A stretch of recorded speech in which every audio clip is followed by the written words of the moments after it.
خۆبدن ئەمریکا ئەو ئاگرێک و ویلایەتە لۆس ئەنجلس دایە بەرخوا gelek ziyan li bajarê Los Angeles bibirin li pey xwe aniye agirên daristanan ku hetenha jî gûrin û nevemirîne hewlên vemirandin û kontrolkirina wê jî gelekî bi zehmetin.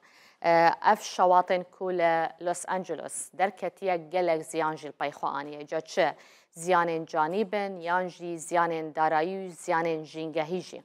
Ev dîmenên ku li ser ekranê Rûdawê hûn dibînin dîmenên cuda cuda ne ji agirê ku rûberekî berfireh yê Los Angeles daye berxwe û gelek karvedan jî û dilgiranî jî li pey xwe anîne heta ku Serokê Amerîka bi xwe jî ji vê rewşa ku derketiye gelekî dilgiran e gelek tîm hatine şandin û ji heft wîlayetên cuda yên Amerîka alîkarî ji bo Los Angeles hatiye rêkirin lê kontrolkirina agir li gorî ku berpirs jî dibêjin gelekî bi zehmet e dibe ku heftiya li pêşiya me li gorî ku keşnasî gotiye li zatiya ba piçekî kêm bibe dibe wê demê ku kontrolkirina agir piçekî hêsantir bibe. Ziyanên vî agirî hetenha bi vî awayî ne ku 16 kesan canê xwe ji dest dane. Ji bilî ku ziyanên canî hebûne min got ziyanên darayî jî li pey xwe anîne.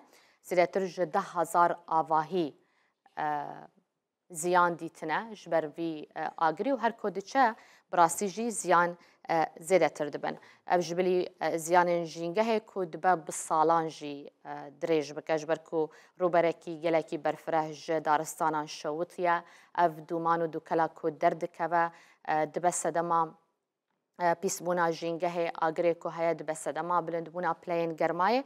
Ziyanên jîngehî dirêjtirin ji wan ziyanên ku darayiyên ku derdikevin dibe ku ziyanên darayî bi planên hikûmetê di demake Kurd de yanî bê qerebûkirin lê ziyanên jîngehî bi dehên salan jî dirêj dikin. Ev dîmenekî din e ku li ser ekranê Rûdawê hûn dibînin her dîmenê Los Angeles e.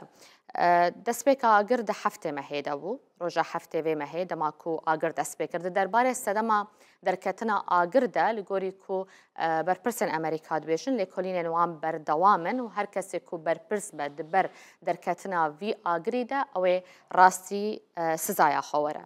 Zêdetir ji 105 kilometrên çargoşe daristan şewitîne. Wekî din jî min got 16 kesan canê xwe ji dest dane. 10,000 xanî û avahî wêran bûne, kavil bûne. Wekî din jî 180,000 kes herî kêm malê xwe bi cih hiştine, koçber bûne. Yanî ev karîsetên xwezayî her dema ku derdikevin dibe sedema koçberbûnê jî û gelek caran netewên yekbûyî bi dirêjahiya van çend salên derbasbûyî ji xwe hişyarî ji wê yekê daye ku eger hatû ev guherînên keşûhewayê ev matirsiyên ku heye neyên kontrolkirin welat pêngavên giring û bilez navêjin dê gelek karîsetên bi vî awayî derkevin û dê bibe sedema koçberbûna xelkê jî. Niha 180,000 kes eger zêdetir jî nebe neçar bûne ku malê xwe vala bikin. Wekî din jî rast e ku agir ew karîset e lê hinek kes hene ku vê rewşê bi kar tînin dest bi diziyê kirine hetenha zêdetir ji 20 kes hatine girtin ku dizî kirine.